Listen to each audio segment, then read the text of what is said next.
From the beginning of time, there's always been a question. Who would win in a fight? Well, today, I'm here to tell you about what I think is going to go down when these two titanic, ginormous robots throw down. I'm of course talking about Mazinger Z and Robo. And, to top it all off, we're only going classic today. We are only covering the original Mazinger Z anime, which started in 1972, and the original Robo anime, which started in 1974. So, no infinity, and no convoluted timelines, which, ironically, both of these things have, to an extent that I would argue they are both even more crazy than DC. Anywho, we're moving on, starting off with the titular robot, Mazinger Z.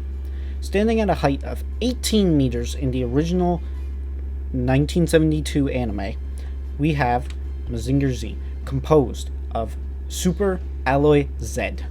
This is a strong, powerful metal that is so unbelievably durable, it has kept Mazinger Z going for nearly 50 years, as of the time of this recording. Now, many of you will be wondering, well, why? Well, why would a weapon like this need to be built? Well, how else would you defeat a villain that is so unbelievably evil he literally got his PhD from Satan himself? I am, of course, talking about Dr. Hell. Dr. Hell, with his mechanical beasts, has nearly conquered the world in every timeline. However, in the 1970s version, he was not able, and therefore had to go head-to-head with his all-time opponent, Dr. Kabuto. Dr. Kabuto building Mazinger Z in order to fight. However, unfortunately, he would never see his work be fulfilled. However, his spirit would live on in his grandson and the current pilot of Mazinger Z. I am, of course, talking about the reckless, hot-blooded, and surprisingly intelligent man, Koji Kabuto. Koji Kabuto is an extremely dedicated pilot, and has not only survived every single onslaught of mechanical monster being thrown at him, he has continuously provided very entertaining content for around 92 episodes. Going into the titular robot itself, we have its most famous attack, its Rocket Punch. Now, the Rocket Punch is where Mazinger fires its arms and smashes into everything that it can.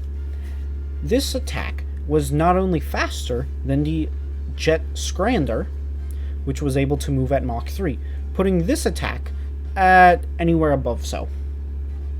Speaking of Jet Scrander, that is the titular way Mazinger Z flies. Now, this is a addition, however, it is considered part of Mazinger Z's regular arsenal. So, it will be counted for this. Well, what features does it have? It has the Southern Cross knives, and since it is also composed of Super Alloy Z, it is extremely durable and will be able to cut almost any mechanical monster that dares stand in its way. But you may be asking, wouldn't the Rocket Punch leave it utterly defenseless? That is where you're wrong.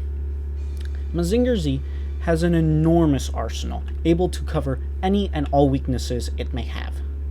Starting off, we have drill missiles which come out from where the arms are separated in its body after a rocket punch. These can cover and are relatively short-range projectiles which also put down mechanical monsters. As you can guess, all of these weapons have destroyed mechanical beasts, meaning no matter what stands in its way, it's going to be taking some damage. Now, moving on to the fact, we have the Photon Beam. The Photon Beam are exactly what they sound. Fired from its eyes, beams of photons. These are most often referred to as very hot and laser-like projectiles, and they also mimic a lot of properties from lasers. putting them around the speed of light.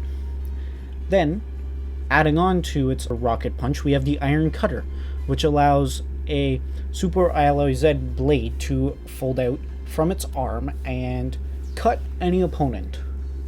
Then, we have, moving down its head, we have the Rust Hurricane. The Rust Hurricane is a amount of compressed air that is mixed with a very strong acid, which, believe it or not, melts almost any other robot apart from Mazinger Z and needs direct counters to it. So, having Mazinger Z with this kind of arsenal means that it can melt pretty much anything. And it continues this hot streak of weapons specifically placed on its head with its Radio Beam. Now, it is where Mazinger Z fires a freezing cold beam from the side of its head, which is said to be so cold that it is negative 180 degrees Celsius. It is capable of freezing fire, which shouldn't be possible, but hey, that's how anime works, and is capable of immobilizing anyone with a lengthy enough blast. Continuing on, we have finger missiles, a very similar attack to Mazinger Z's rocket punch. However, these finger missiles are completely kind of a throwaway attack, if I'm being honest. They are good for putting pressure on opponents, however, they are not necessarily a finishing blow kind of move. They are more for setting up opportunities for Koji Kabuto. On top of that, we have the final... I'm just messing with you. We're still talking about rockets. After all, who wouldn't? And also, it's the 70s, so come on. Now, we also have the Missile Punch, which is a giant rocket that Mazinger Z shoots out of its stomach, which is capable of outputting the same amount as 100 tons of TNT. I know, pretty big explosion. But finally, after all of this, what could its ultimate move be? It is, of course, the Breast Fire. This is where Mazinger Z has an extremely hot beam from the heatsink inside its chest. It can melt/vaporize almost all opponents it comes in contact with. It has melted so many mechanical monsters, which, might I add, are made of super steel, which is a direct upgrade to steel. It is able to melt mechanical monsters to that extent. It is by far a devastating weapon, and if turned, it could very easily destroy an entire city if it were to ever be misused, which, let's just hope it doesn't. So, to cap it all off, Mazinger Z is a truly powerful foe. But that's not all Mazinger Z has to offer. It physically can run 360 kilometers per hour. However, it can fly up to speeds of Mach 3 with the Jet Scrander. Not only that, but its reaction speed should be around the speed of light, granted how every single opponent he fights is able to react to photon beams, and these beams move and shine like lights and are often compared to compressed light, which, is very interesting. Now, we come to its final battle. The feats that it showed in its final battle against the horrible Dr. Hell were unbelievably insane. The final boss of Hell Island, and yes, that's its actual name, becoming a giant robot and creating an explosion so strong that it nearly became the size of Hell's castle. Or no, the size of Hell's Island. An explosion the size of an island easily puts Mazinger Z durability at large island level, I would say, considering the explosion was the size of an island, which, puts it in an insane durability feat. Now, I am so thankful that Mazinger Z is on our side. And there's no one else you can thank other than Koji Kabuto. After all, he may be a hot-headed individual, but he is cunning and has continually proven that he will use his diverse arsenal to the full extent, to the point where he can defeat any monster in under 20 minutes. Now, I would say that Kabuto is an extremely experienced pilot due to the fact that he has fought over 90 mechanical beasts. This would definitely give him an advantage in the fight. But we're going to have to see if experience plus arsenal will be able to take out Getter Robo. Speaking of Getter Robo, let's break him down. Getter Robo is an astounding 38 meters tall. Getter Robo has been described as a demon to people it fights. Now, let's go over why exactly is it called a demon. Well, one of the big things is its shifting metal. It uses an advanced form of AI along with metal that moves around in a smooth function in order to form into its various forms. Because if you're seeing some of the pictures on screen, you can see that the 3 Getter machines do not form exactly into Getter. So, using a little anime magic, voila.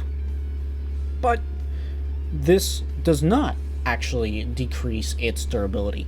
Getter Robo is actually very, very durable, able to survive a volcano erupting, which was able to be felt from miles away.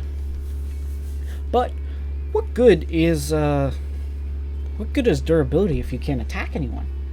So it has loads of weapons that it can use to attack. Starting off, we have Getter Tomahawk. The Getter Tomahawk is the main melee weapon for Getter 1. Now, this is most often used as a very brute force attack, where it will swing it down from above its head in order to crush the enemy while simultaneously slicing it. On top of that, it can also throw it and retrieve it like a boomerang, hence the attack name of Getter Boomerang. But adding to it, we have the resistance of the Getter Robos. Its most powerful attack, the Getter Beam. Now, the Getter Beam is extremely dangerous. However, it does have a unique property where it affects certain races differently than others.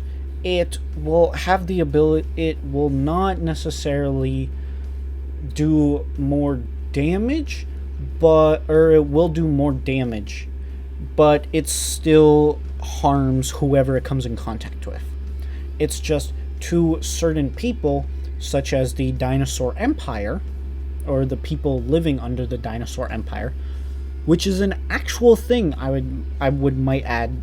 Getter Robo is literally about a fight between the dinosaurs, which were stuck in Earth, coming back to life to wreak havoc because of the Getter Rays, which is powers Getter Robo, forcing them into the ground. So now they are coming back to take their vengeance, which makes them extremely susceptible to Getter Rays.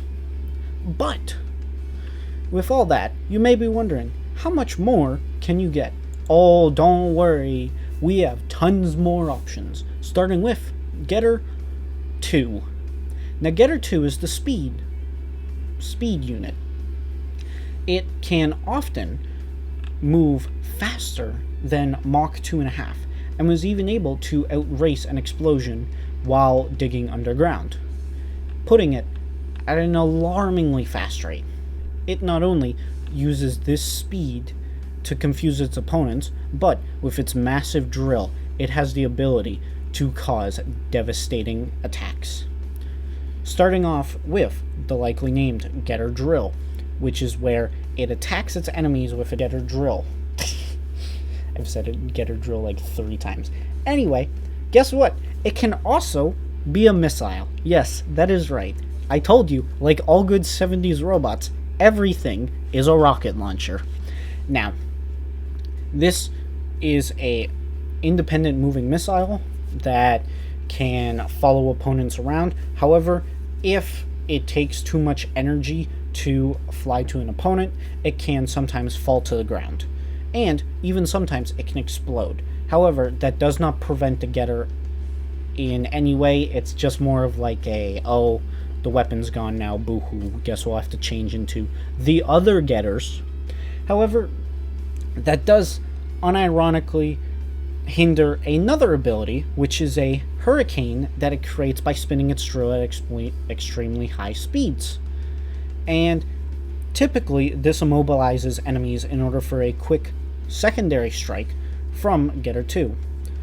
But what does Getter 2 use to strike? Well, it also has a Getter Beam. However, instead of being fired from its stomach, it's fired from its eyes, which is really good and can even hit underground targets for some reason that is also never explained. But hey, you know, anime. But if all else fails, and speed isn't working, and generalist isn't working, maybe you need a little bit more power. Maybe you need some muscle. Well, if you need muscle, you need Getter 3. Getter 3, standing at a height of 20 meters, is the slowest of the 3, coming in at a maximum speed of 200 kilometers an hour. Which, granted, is still pretty fast. I would like to point out, Usain is, I want to say around 26 at max speed. So, you know, almost 10 times faster than the fastest human being on Earth is not something you should necessarily be sad about. However, one thing that you can be sad about is not being subscribed and liking the video, because if you want me to do more content like this, you better make sure that I know, because I have no idea how well input goes on. And if you disagree, I actually want to hear your comments. So, with all of that, and that smooth ad transition, I'm going to abruptly cut back to the actual video. So, Getter Missile. It fires a pair of missiles attached to the side of its head, which is a strong attack and is extremely explosive. It also has multiple judo weapons and is actually modeled after its pilot Musashi, who is a judo master, but we'll save him for later. Now, there is also the Gunsetsky Otsoshi, which is the Getter 3 using its arms to propel itself in the air and then crush its opponents, which, as you can probably guess from the fact it weighs 250 tons, it is a devastating attack. So, yeah, don't want to get crushed by that. On top of that, we have the Daisetsu Oreshi, where Getter 3 grabs an enemy and uses the extended arms to rapidly spin the opponent above its head and throw it with a devastating attack. This is based on Musashi's signature judo throw, which was modeled and a modified version of the hammer throw. See? It all comes back together. But speaking of Musashi, how are all the pilots? Well, the pilots are a group of hot-headed, very, very hot-headed, sometimes very insane group of individuals. However, that insanity is actually a benefit in most combat situations and will allow the team to overcome most obstacles. However, it can be very dangerous. Now, Getter Robo itself hasn't caused insanity, but the later evolved version of Getter Robo, titled Shin Getter Robo, has made multiple pilots go insane, and those who are not accustomed, or blessed as they are called, by the Getter rays will suffer enormous psychological strains. Even those blessed by the Getter rays will sometimes go insane. However, this will not be concerning our fine feathered fellows. After all, if there's dinosaurs that need slaughtering, you have two options. You have the giant rock, and you have the giant robot. And frankly, if it's up to me, I'm going with the giant robot. Alright, we've broken down these characters down to their very core. Let's see which one of them is going to win this fight. We open on a sunny day in a desert with boulders surrounding the area. You see a large black object approaching. It is, of course, the famous superhero of the world. I am, of course, talking about Mazinger Z. As it slowly makes its way, it looks upon what appears to be a mountain. This is the Getter Robo Institute.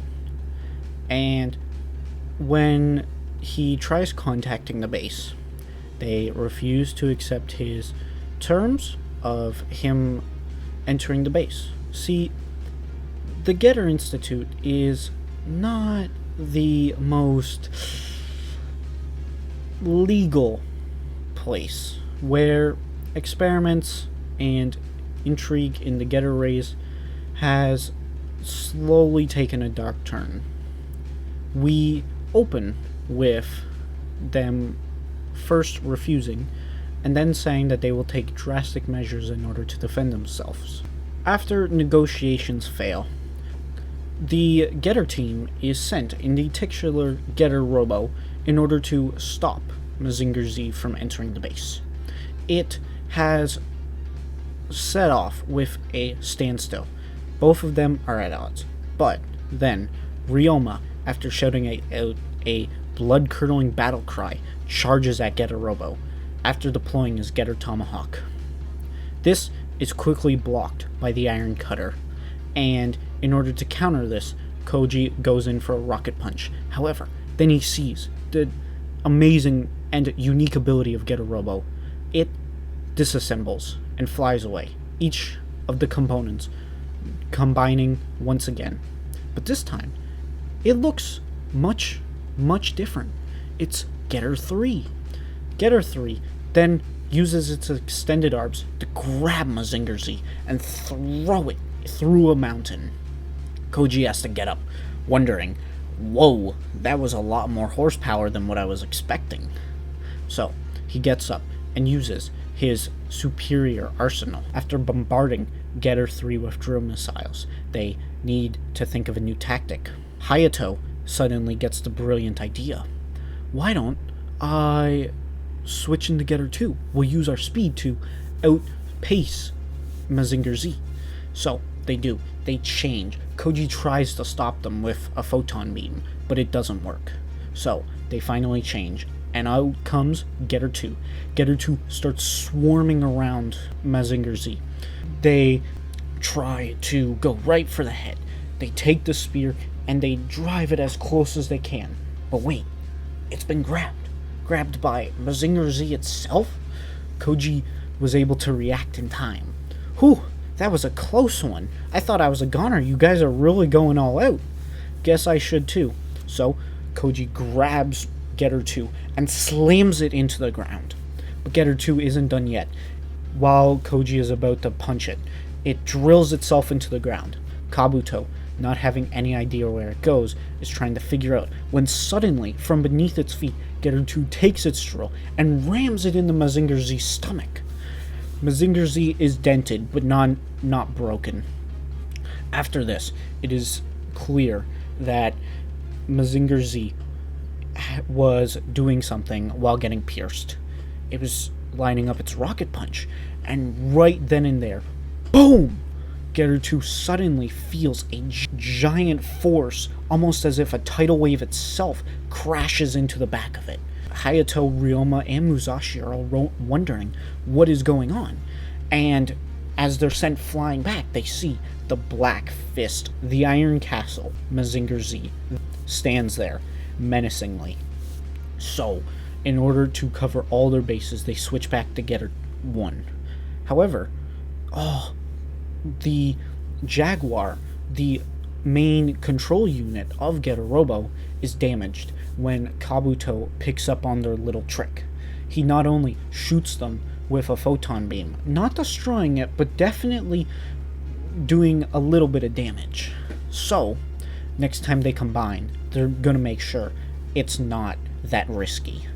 So, it's Getter 1 with its Tomahawks. Both Tomahawks ready. Mazinger Z is fully powered and ready for the fight of its life. Koji and the Getter pilots all charge at each other very intensely and making sure that one of them is going to survive this. Now, it appears as if they are relatively evenly matched. However, Getter Robo is significantly worn down faster due to the fact that it can't do as much damage. And that is when they decide to test out their normal last-ditch effort. It's the Getter Beam. Now, how does Kabuto respond to this? Well, he responds with his own strongest move, the Breast Fire. But they cancel each other out, so there's not much left that can be done. However, Getter Robo is not done yet. You see the spiral in their eyes. You see them slightly go. You see a weird smile on their face. They are ready to go further beyond than they ever have against any opponent. And they bust out not their strongest weapon, but their strongest move in general. The Getter combination attack. First, Getter 2 drills into the ground. Suddenly, Mazinger Z tries to use its magnetic waves, but it's too late. Getter 3 has already started throwing Mazinger Z around. He throws him up into the air. Then they change back into Getter 2 again, in which case he creates a drill storm, which engulfs Mazinger Z and keeps him immobile, while blasting with missiles and the Getter beams. Then they transform back into Getter 1 while the tornado is still active, bust out every Tomahawk they can muster, and continually throw it at Mazinger Z. Mazinger Z, as it's being bombarded, it sees something, a shiny glow coming from Getter Robo's stomach. It's the Getter Beam. And there it goes. The Getter Beam lands right on Mazinger Z. You see a giant explosion and something fall into the ground. The Getter team are relatively happy. They're not stoked about killing another being, but it was fight or die, right? And at the end, they were the ones who won, or they think they are. You slowly hear something get up. Something so unbelievably strong. Something like a building made out of solid iron starts charging at them. They're surprised. They try to get out of the way and combine back into Getter 2. But Getter 1 gets grabbed by two ginormous hands. It's Mazinger Z. As they're held down by the two fists of this giant, Mazinger Z charges up its breast fire. Now, this isn't enough to necessarily knock down Getter Robo. Koji knows that. So, after hitting him with the breast fire, he hits him with his icy attacks, freezing the Getter components and not allowing them to transform. Then he hits him with drill missiles. He uses the Southern Cross knives to knock the two other components out of the air. And with all of them down, they have no choice. They have to combine as Getter 1. And they do. They successfully do, and manage to just keep fighting that little bit longer. But it's too late. Kabuto, after landing blow after blow after blow, he charges up a Photon Beam and shoots it right down Getter Robo's middle, killing Hayato. And with one of the pilots down, they can do nothing except keep fighting. But there's nothing left they can do. Mazinger Z grabs on the Getter Robo 1, charges up a breast fire, and melts it completely. Koji reluctantly says, "You were the strongest person I ever fought. Getter Robo is truly a super robot." Alright, now that we've gone over how Mazinger Z wins, let's go over why he wins. Well, starting off, the two have relatively similar durability. With the edge, I would probably give it to Z. Now, that's not to say that Getter Robo can't put Z in the ground, as evidenced by Super Robot Wars, the official manga. Getter 2 has the distinct ability to attack the cockpit. However, Super Robot Wars is not canon to literally anything, ever, except in the grand scheme of things, such as, like, oh, in this multiverse this happens. Plus, they've both reacted to light speed attacks, so it is unlikely that Getter 2 would have the ability to completely and utterly, just get a free shot basically on the cockpit. Plus, you have to keep in mind, Mazinger Z has such a variety of weapons that Getter would constantly be put on its toes. And while Ryoma, Musashi, and Hayato are always thinking and adapting to different monsters, this is where experience comes in. Yes, Getter Robo has fought a crazy amount of enemies, but not as many as Mazinger Z. That's just a blatant product of the fact that Getter Robo, 52 episodes, Mazinger Z, 92 episodes.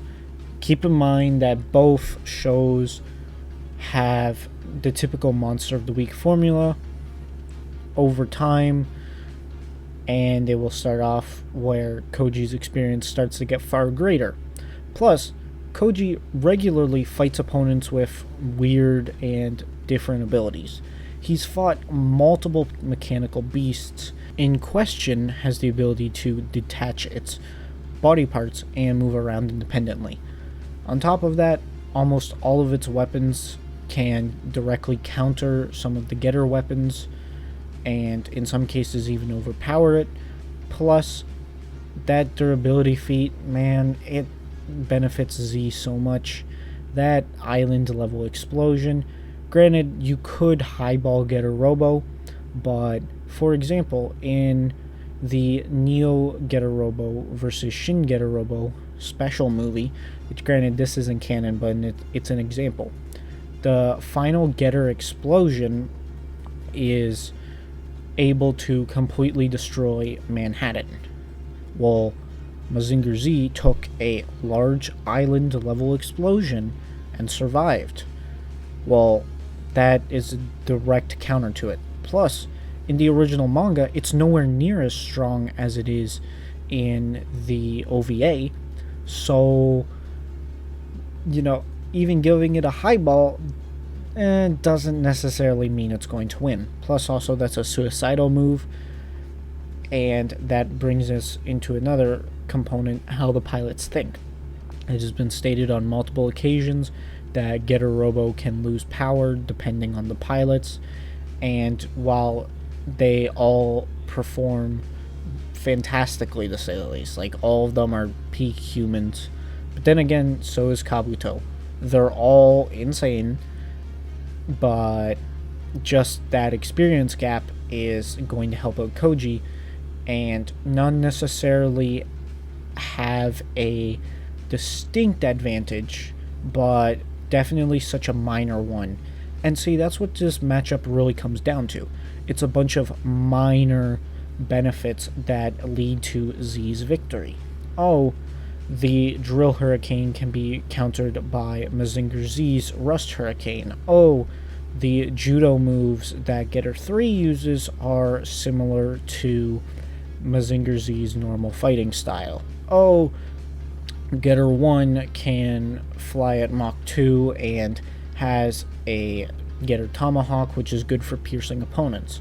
Mazinger Z has the Iron Cutter, which does something very similar, and flies into Jet Scrander at Mach 3. Getter 2 can most likely outspeed Mazinger Z. However, the Rocket Punch can move even faster than the Jet's Grander, so that gives Koji a huge opportunity. But the one thing you notice is I keep talking about the Getters changing. I think that is the main weakness of the Getter. The fact that in order to gain all these weapons, they have to rapidly change forms. And in multiple timelines, there is always a point where the Getter changing, an opponent capitalizes on that. And it is very obvious to anyone who pays attention to the series. If you are able to pin down the individual units, they are much weaker. It is like the original Megazord.